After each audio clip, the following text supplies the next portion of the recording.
Vous adorez boire de l'alcool, vous mettre des races chaque week-end et vomir vos tripes à cause d'un trop-plein de vodka?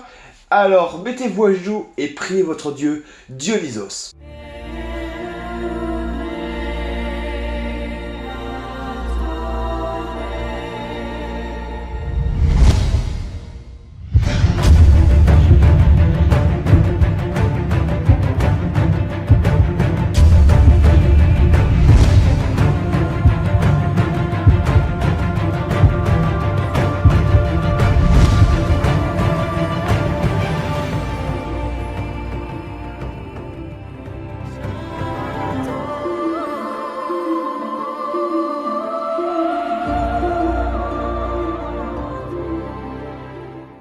Zeus est un coquin. Il a beau être marié avec Héra, sa sœur.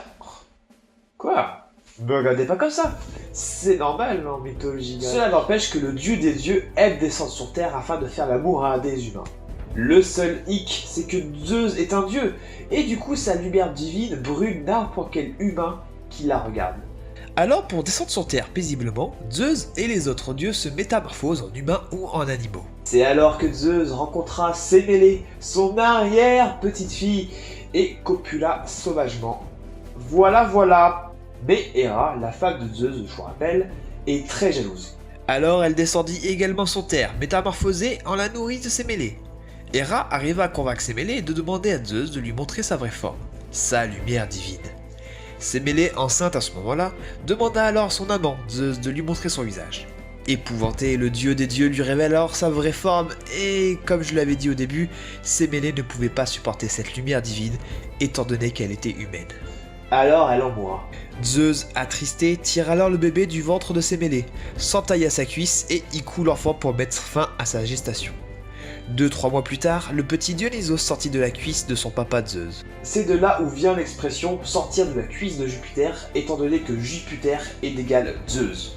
Il est également le seul dieu à être né d'un père, Dieu, et d'une mère humaine. La version orphique de la naissance de Dionysos est un peu plus gore. Dionysos serait né de l'accouplement entre Zeus et Perséphone, sa fille. Et comme d'habitude, Héra est jalouse. Elle demande alors au Titan de se débarrasser du petit.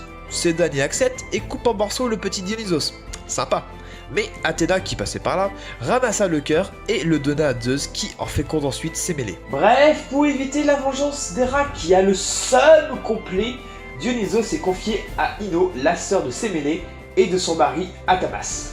Mais Héra est réputée pour sa rancune tenace. Elle frappa alors de folie le couple. Ainsi, Athamas, prenant son fils pour un cerf, le pourchasse et le tue. Ino, quant à elle, se précipite dans la mer avec son autre fils. Aphrodite, qui passait par là, demande alors à Poséidon de les changer tous les deux en divinités de la mer.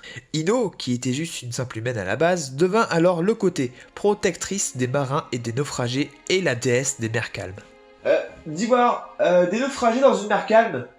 C'est rare quand même, non? Bref, revenons à ce bon vieux Dionysos. Selon l'Iliade, il est d'abord poursuivi par Lycurgue, un législateur de Sparte, puis est fait prisonnier par des pirates tyréens qu'il transforme en dauphin, auquel il n'échappe qu'en réalisant d'effrayants prodiges.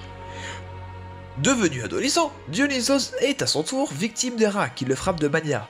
Sauvé par Rhea, sa grand-mère paternelle, Dionysos entame alors un long vagabondage, ayant des difficultés à se faire accepter dans toutes les cités où il aborde. Venu d'ailleurs, il est considéré comme un dieu dangereux qui apporte vigne, ivresse et désordre. En Thrace en particulier, il est mal reçu par le roi Lycurgue, qui jette en prison ses fidèles, les Ménades. Dionysos les libère et frappa à son tour Lycurgue de folie meurtrière. Un gars super sympa ce Dionysos. Après un long voyage jusqu'en Inde, Dionysos revint à Thébès accompagné de Ménades asiatiques pour s'y faire connaître.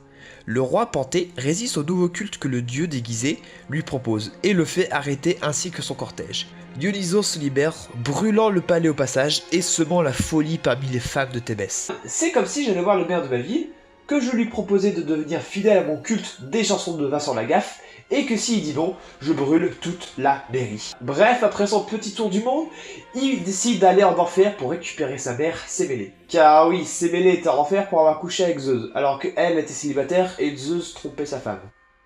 Ah, la justice grecque!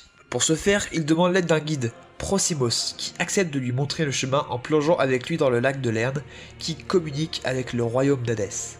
En échange, Prosymos demande au jeune dieu qui lui accorde ses faveurs. Dionysos plonge alors dans ce lac direction les enfers. Ce plongeon est généralement lié au passage d'un adolescence à l'âge adulte. Ça y est, Dionysos retrouve sa mère et la sort des enfers. Il la transporta dans l'Olympe, grâce à Hestia qui lui cède sa place, où elle devint immortelle sous le nom de Dionée. Mais lorsque Dionysos revient des enfers, Prosymos, lui, est mort.